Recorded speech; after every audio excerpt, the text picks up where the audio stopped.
as Malvina's escorts slammed the hatches and hurriedly made them fast. The hovercraft lifted off and began to rotate on its vertical axis for a getaway. Through her viewport, the Galaxy Commander saw the distinctive low, wide shape of an Uller advancing at a trot. As Wyndham turned away from the battlemech, a red light flared from its left arm. She heard a crack, felt the APC jerk as the beam of the large extended-range laser vaporized a circle of the thin gauge-aligned crystal steel armor to punch through the flexible skirting beneath. A Rending of Falcons, page 108, by Victor Milan. As terrifying and intimidating as battlemechs like the Timberwolf and Summoner were to the militaries of the Inner Sphere, those heavy mechs depended upon the efforts of much lighter fare to survive. The workhorses of any battlemech-centered unit tended to be the medium and light mechs, which could use their mobility to prevent flanking actions as well as quickly move into breaches created by their heavier brethren. When the scientists within Clan Cloud Cobra were tasked with creating a new light omnimech, their eyes were on the prize. The final result was a low-profile, squat 30-tonner which leaned more toward weapons platform than speedy scout. Given the name Kit Fox, this new mech would achieve infamy not among the two men of the Cloud Cobras, but as a workhorse for the Jade Falcons during Operation Revival. When first encountered by Inner Sphere defenders, the ABRF false reads often misidentified the Kit Fox as a Jenner or a Locust, but the name that stuck for those lucky enough to survive an encounter with this little monster was Uller. This was a reference to Uller or Ullerus, a god traced back to Norse or Germanic pagan mythology. Sometimes described as a winter god, second in power and influence to Odin himself, Uller was understood to be an excellent archer, duelist, and ski runner, as well as being rather easy on the eyes. Settle down, ladies, he's not available. The Kit Fox design ended up being snapped up by Clan Jade Falcon in a narrowly won trial against the Cloud Cobras after the Cobras used the mech to curb stomp the Falcons and the Coyotes in a series of previous trials. The Falcons were quick to appreciate the Omnimech's value, and once they obtained the plans for it, they opened up their own production line for the Kit Fox on Ironhold. Later, Clan Snowraven also saw value in the Kit Fox and traded with the Cloud Cobras for the right to produce their own. Over the course of the next 2 centuries, the Kit Fox became a common sight across most of the clans. Following the clan invasion, the Kit Fox was even spotted among Inner Sphere units, including the recently created Fox Patrol mercenary unit.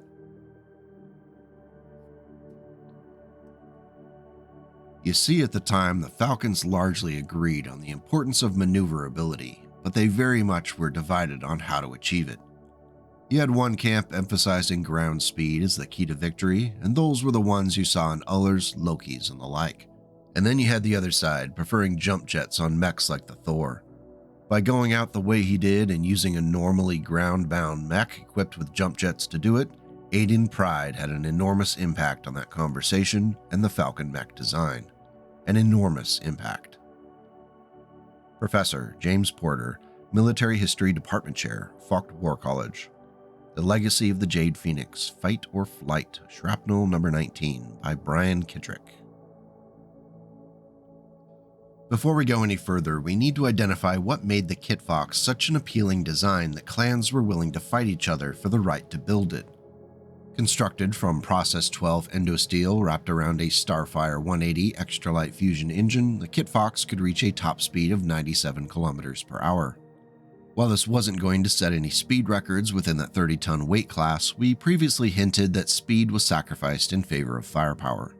This choice was further bolstered by the use of just 4 tons of compound H-18 ferrofibrous armor, providing just 76 points of protection. For comparison, the Javelin 10P was protected also by 4 tons, but of just standard plate, offering 64 points of protection. And the Falcon 4P carried 6 tons of standard plate, offering 96 points of protection. After adding on completely unnecessary things like a Cobra Talk 12 communication system, 10 double heat sinks, and a targeting and tracking system, that left 16 tons with which to play for pod space across 23 open critical locations. For those of you, like myself, who went to public school, that's roughly 53% of the Kit Fox's total mass devoted to pod space. Not too shabby. The primary configuration highlights the general design philosophy, which is to be a little annoying pain in the butt all the time in every way possible. Starting at long range, an ER large laser in the left arm offered a consistent 10 damage out to 25 hexes, which is just enough to be a problem to anyone being hit. Backing it up at almost the same range profile, a right arm LB5X autocannon added half as much additional damage at the valuable -1 accuracy boost from the LBX autocannon range. With 1 ton of ammunition in the same arm, it's unlikely that the Kit Fox will run out of ammo for the LB5X before the mech's lifespan runs its course. At close range, a Streak SRM-4 rack was installed into the right arm along with its 1 ton of ammunition. This makes closing on the mech a much more dangerous proposition. Moving too close also brings the final weapon, a small pulse laser in the left arm, into play, and though it's just 3 damage out to 6 hexes, that -2 accuracy boost can mean testing out the durability of your armor plating more than one might find comfortable. With the Kit Fox, positioning and movement is incredibly important for the mech's survival. Much like the Hellbringer, another mainstay of the Clan Jade Falcon Tumen, it has to be getting in its shots consistently while avoiding return fire whenever possible. That may sound like a given, but with only 8 points of side torso armor and 7 internal structure, 1 errant ERPPC shot or lucky Gauss round is enough to almost entirely disable the Kit Fox. He used the dust and dirt kicked up by the missile attack as cover and quickly took stock of the newcomer. It was a clan mech, of course, one the Inner Sphere had dubbed the Uller after the Norse god of archery, though Kit Fox was the clan name for it. This particular Uller looked like an alternate configuration, equipped with long-range missile packs. The enemy mech was hunched and crab-like compared to the sleek humanoid form of the Centurion. At 30 tons, the Uller was smaller than Sturm's Centurion, but it was faster and more maneuverable. Its missile packs also gave it the advantage at longer range. Ghosts of Winter, page 4, by Stephen Kenson. The original 3 alternate official configurations each have their charms, so let's look at them so we can have a better understanding of how the mech was most often seen on the battlefields of the clan invasion. Alt Configuration A leaned into the almighty power of the Gauss rifle, placed into the right arm and fed by 2 tons of ammunition. The Gauss rifle can cause some serious problems for mechs way above the Kit Fox's weight. The only other weaponry for the A config were a pair of ER medium lasers installed into the left arm. Used primarily for dueling, the A configuration also ended up being an unexpected issue for Inner Sphere units that were not used to seeing light mechs running around firing Gauss rifles like neighborhood kids holding sparklers at the community 4th of July barbecue. Overall, the Kit Fox A is a fairly powerful machine that has the capacity to ruin the day of much heavier targets on the field. The downside of just having 2 tons of Gauss ammunition is minor, as mech warriors of light mechs tend to live short but glorious lives. Surviving long enough to take 16 shots makes one a very lucky mech warrior. If you prefer something a little bit more balanced and are addicted to the sound of autocannons, the Kit Fox B configuration may be your date to the dance. An Ultra AC-10 autocannon was installed into the right arm and it was fed by 2 tons of ammunition stored in the right torso. Personally, I'd have stuck that ammo into the arm, but I'm just the messenger and was still in grade school when the decision was made by FASA. Backing up the UAC-10 in the mid-range was an ER medium laser in the left arm, and at close range, an SRM-6 in the right arm could offer a face full of missiles. Finally, our emotional support ER small laser makes its first appearance from its spot in the left arm. There aren't any heat issues for the B configuration, and the damage output actually outpaces the A configuration, though with the usual ultra autocannon caveats. It's a solid mid and short range build, though the ammunition limitations require close ties to logistics lines for resupply. The last of the official configurations was the Kit Fox D, and it veers into the role of fire support with an all LRM build. 2 LRM-15s were split between the arms and each fed by 2 tons of ammunition. An LRM-5 was then squeezed into the left arm to add a quintet of additional misery.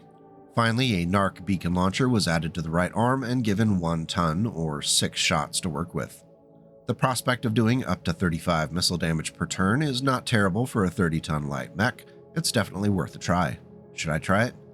I'm gonna try it. We'll be right back. And we're back. I ran a Timberwolf TC and 2 Kit Fox Ds against a Summoner and a Nova Prime just to see what would happen. Following the pro-tier strategy of just running at my enemy Malvina style resulted in 1 dead Kit Fox right off the bat. Turns out that mech warrior lacked commitment to sparkle motion. Things turned around over the next few turns as I split the two mechs and they broke Zellbriggen, so I focus fired the Nova until it shuffled the Mortal Coil. Now left with just 2v1, the Summoner took a few hits before fleeing the battlefield. The second Kit Fox ended up with some pretty severe leg damage, but was otherwise alive. After the battle, we went back to the barracks and had milk and cookies. So in this very scientific and rigorous testing, the Kit Fox D configuration performed adequately as a sandpapering light mech that was distracting enough for my Timberwolf to remain relatively unscathed. Not too shabby at all.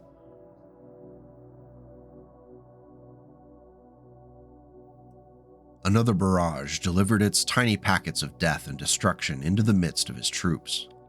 Another light Omnimech, this one a brand new Kit Fox, was wreathed in smoke and flame. When it emerged from the cocoon of destruction, its armor was rent and tattered, but for a miracle it still limped forward, its pilot obviously enraged at the cowardly long-distance attack. Other units were not so lucky. Shadows of War, page 85, by Thomas S. Gressman. Our next official configuration arrives on the scene in 2921, and it's our last configuration before the clan invasion begins. The Kit Fox V config is relatively simple in that it's turned into a platform for the Arrow 4 artillery missile system. The weapon was split between the right arm and right torso and could fire 15 times before needing to return to the logistics hub for resupply. Similar to other efforts to cram the Arrow 4 system onto light mechs, there's not much to say about it other than, well, it works. What's not to like about a 30-ton mech that can do 20 damage to a battle mech from the other side of the room? Deployment of the Kit Fox during Operation Revival and later clan invasion was primarily focused among the Jade Falcon invasion corridor. However, it was also seen elsewhere during the Battle of Tukayyid, where the Prime, A, B, C, D, and S variants were spotted among the Tumans of the other clans in the trial. The C configuration was an interesting duck as it could fill a variety of roles with some specialized equipment. The ECM suite and active probe installed into the right arm make the C configuration our first Operation Sneaky Sneak configuration of the day. The C configuration is packed with other goodies, including a tag in the right arm and 3 anti-missile systems fed by 4 tons of ammunition in the right torso. I can't recall the last time I saw a mech with that many AMSs in it. Then again, I am slipping in my old age. For close-range conflict resolution, 2 machine guns and a small pulse laser were added to the left arm, and 2 A-pods were installed split between both legs. Finally, because we worked backwards on this, an ER large laser in the left arm was the only long and mid-range weapon on this Kit Fox. As a scout, or more accurately described, a nasty sneaky little bastard, the Kit Fox C configuration would be an asset to a lighter star that was plotting out the battlefield for their bigger friends. It's definitely a niche use, but with the ER large laser it remains useful at all times.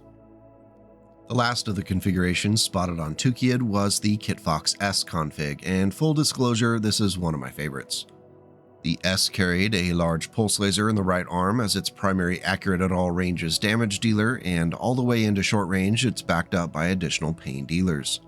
The medium pulse laser in the left arm can start dishing out that valuable 7 damage at 12 hexes, along with the left arm mounted Streak SRM4, which shares the same range bracketing. At short range, a small pulse laser in the right arm can be a pain in the butt, and it was bolstered by the addition of 2 machine guns split between the side torsos and fed by a half-ton of ammunition. The last additions to the S configuration were 6 jump jets, which pushed the overall movement profile to 696. Boy, I do love a jumpy mech. Heat is rarely a concern for the Kit Foxes across these earlier configurations, but the S does require keeping an eye on things when up close. A full Alpha Strike while on the run would net a +1 into the red, which is not at all an issue, but doing so while leaping on the jump jets instead could quickly lead to issues. Jumping and Alpha Striking would need to be a sometimes treat when the stars align. The Uller lurched into a full run, closing for the kill. The surviving Scotty darted past, interposing its horsefly shape between the hovercraft and the 30-ton killing machine. A burst of multiple projectile rounds from the light LBX autocannon mounted in the battlemech's right arm shattered its cockpit screen and one ducted rotor and dropped it to the street, where it whooped into yellow flame. A Rending of Falcons, page 109, by Victor Milan. Our next official configuration arrived on the scene in 3051. Technically, this was before the Battle of Tukayyid, but according to official sources, the Kitfox W configuration wasn't encountered there.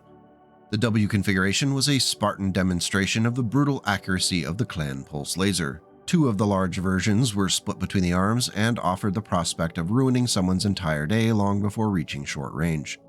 Two medium pulse lasers, also split between the arms, added flash burns to injury. Without ammunition to worry about, the only concern for the W config Mechwarrior was heat management. The 10 double heat sinks are inadequate for firing both large pulse lasers on the run beyond a few turns without starting to suffer from the effects of heat buildup. However, it could be handled fairly well by laying off one of those large pulse lasers for a turn or cycling with the two medium pulse lasers instead at closer range. The W configuration is very meat and potatoes and would be useful across a variety of situations and roles. As a hunter of other light mechs, it would be deadly.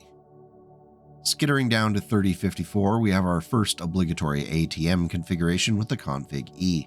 This Kitfox fielded an ERPPC for the first time.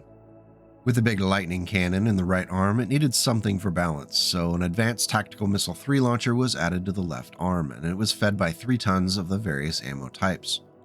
Oddly enough, stored in the right torso instead of the left. This was necessary as 2 permanent double heat sinks filled up that left torso. Now, you could have put it in the left arm, but, again, I don't make these decisions. Finally, an ER small laser was added to the right arm because it's important to feel safe and comfortable while working. Once again, 6 jump jets allowed the Kitfox to leap with the 696 movement profile, and 2 additional heat sinks added some much-needed cooling. Overall, the ATM-3 is a neat addition to the payload, but firing just 3 missiles at a time while carrying 60 reloads might feel like a liability rather than an asset. In general use, the Kitfox E would be a solid long-range harassing unit, able to fire that ERPPC every turn while on the run and even leaping on full jump jet's distance without worrying about heat buildup. Also in 3054, the Kitfox G configuration was spotted, which split the baby with a laser and missile build protected by an ECM suite. Sans the jump jets this time, the ER large laser and ER medium laser were set into the right arm and supported by a pair of LRM-10s split between each of the side torsos. Each of them was fed by their own single ton of ammunition. 3 additional heat sinks were added to the G config in order to make firing everything on the mech while on the run a very cool experience. A full alpha strike on the run left this Kitfox at just +1 into the red. The G config is a balanced and quite workable light ECM Omnimech. It's definitely worth giving it a try. 3059 delivered us our first heavy laser Kitfox with the configuration H. Thankfully, or regretfully, depending upon your feelings about heavy lasers, the H config's primary weapon was actually a Gauss rifle placed into the right arm and fed by 2 tons of ammunition. The 2 medium heavy lasers in the left arm play a secondary backup role as they can only reach out to 9 hexes at max range. It's difficult not to compare the H configuration to the A configuration, which is identical except for the 2 ER medium lasers instead of heavies.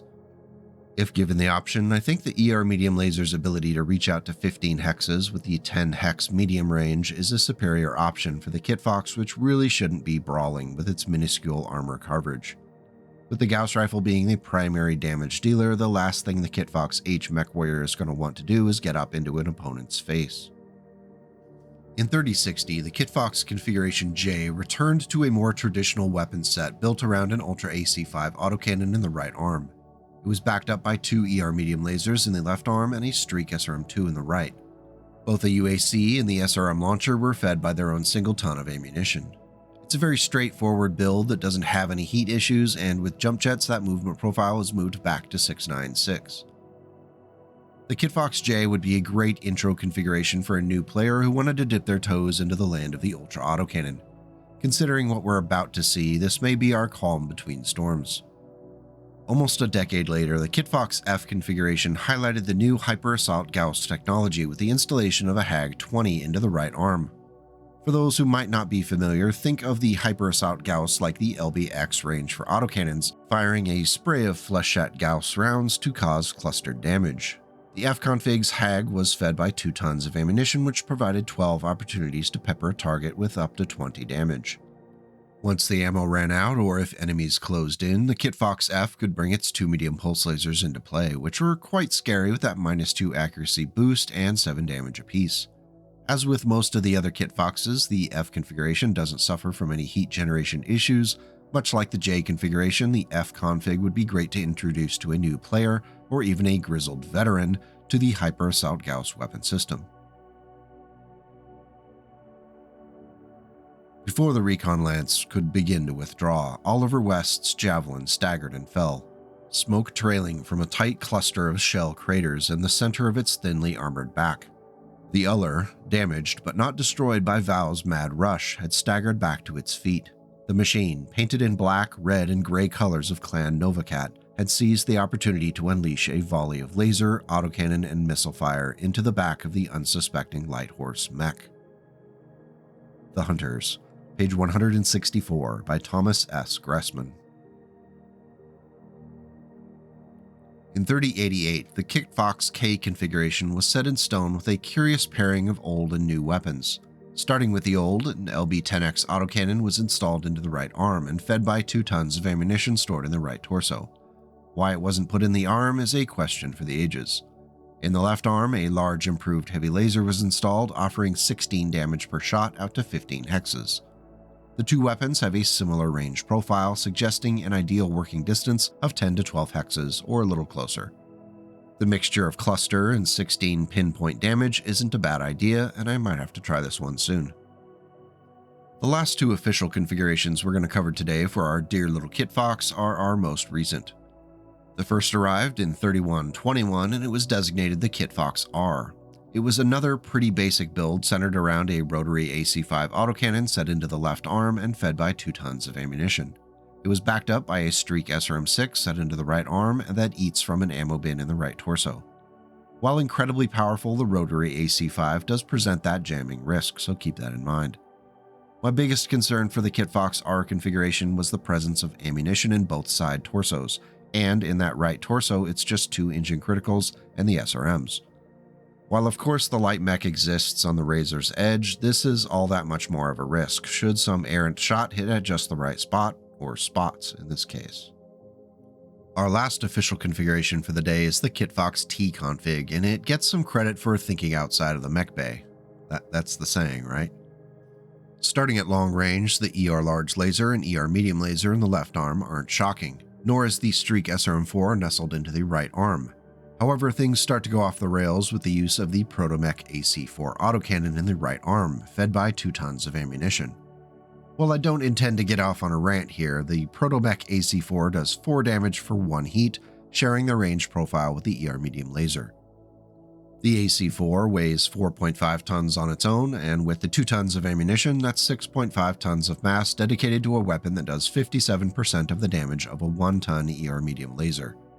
Even if you factor in 2 additional heat sinks on average for each ER medium, the AC-4 is a bad deal.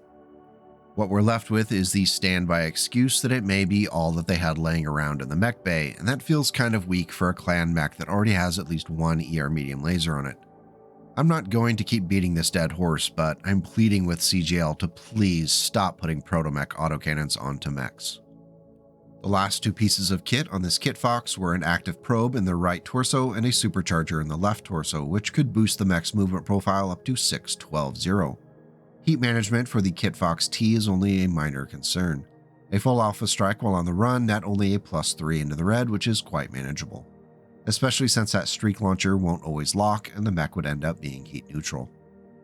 Overall, the Kitfox T configuration isn't a bad build, but that Protomech AC-4 just kills it for me. Even a heavy laser would be preferable.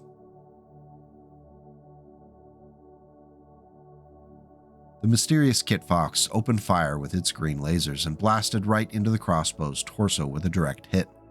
The lasers carved off a massive chunk of the crossbow's middle, proving that the thing was weak enough to begin with, barely held together.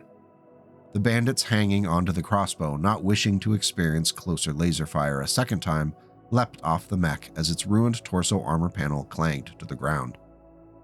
Those who hadn't injured themselves ran for cover, the others limped or crawled away. The Secret Fox, Shrapnel Year 1, page 819, by Brian Young. Looking at the available options, my perpetually growing desire for attention demands a Mechfrog configuration for this Kit Fox. Without a plasma cannon version on hand, that's going to be a given. I tossed that into the left torso along with 10 shots of ammo. Starting at mid-range, 3 right-arm mounted medium pulse lasers are the 1MF's primary damage dealers, and their accuracy is aided by a targeting computer placed into the right torso. In the left arm, 5 machine guns add a close-range punch and can keep those bothersome infantry from sticking their heads out. They are fed by a half-ton of ammunition stored in the left arm. In order to help our little 30-ton friend live longer, an anti-missile system was installed into the right torso and fed by 1 ton of ammunition for it, stored in the right arm. Finally, because if you're running a light mech, you really should have everything you might need, an emotional support ER small laser was added to the right arm for a little extra zap. Overall, I think the Kit Fox 1MF would be a riot to bring into battle.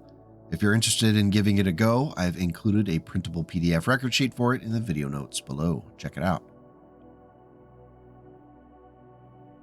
Katie hadn't planned on using her salvo of missiles during this mission.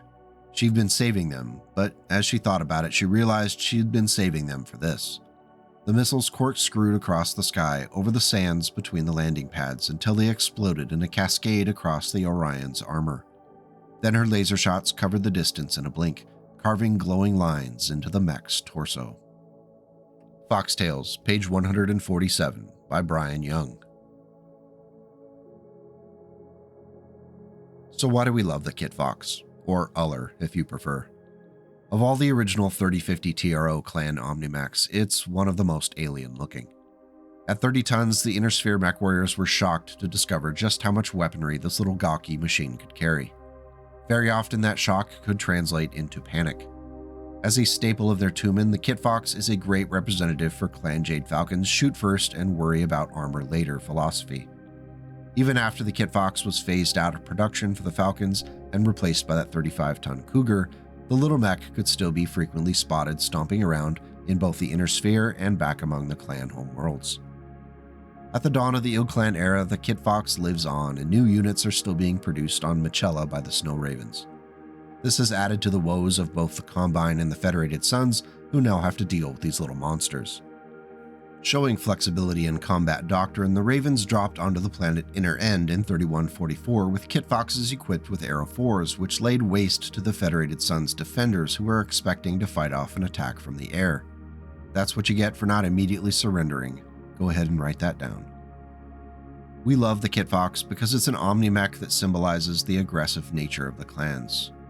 But I'm curious what you think. Why do you like the Kit Fox? Why do you not like the Kit Fox? Let me know in the comments and we'll keep the discussion going. With that, I'll say thank you for sticking around for BattleTech's Storytime Fun Hour. Another big thanks to the MechFrog Discord server community that always has such well-painted models to share for the upcoming week's topic. If you'd like to join, I'm going to add the server link to this week's video notes, so come hang out. It's mostly painless. Mostly. As always, if you thought the video was worthwhile, hitting that like or subscribe button lets YouTube's algorithm know that it's worth sharing with others, and you're much more likely to see my nonsense in the future. If you want to go one step further, supporting the channel through Ko-fi or becoming a YouTube channel member keeps this nonsense flowing. To all those who already have, thank you from the bottom of my heart. It means so much to me that you've placed your trust in me to keep improving as a content creator. With that, I'll say have a great week, and please go out and make the world a slightly better place today and tomorrow.